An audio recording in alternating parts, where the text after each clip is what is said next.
Welcome to Man Does Tech, where I solve the problems you didn't even know you had. You start on your phone, open WhatsApp and go straight to Settings, then Linked Devices. This is the first actionable step. Tap Link a Device now and keep your phone unlocked. Next, on the computer or tablet, open WhatsApp Web or the desktop app. You will see a QR code.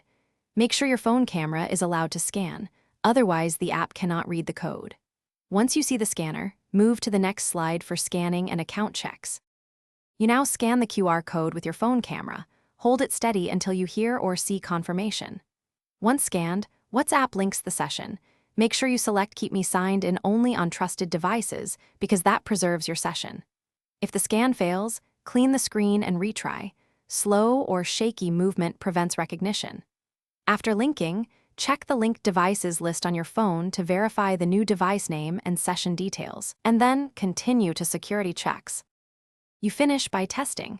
Send a message from the linked device to confirm both sending and receiving work.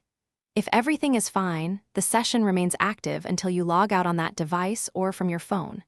If something goes wrong, here is one key troubleshooting tip. Restart both devices, update WhatsApp, and retry scanning the QR code.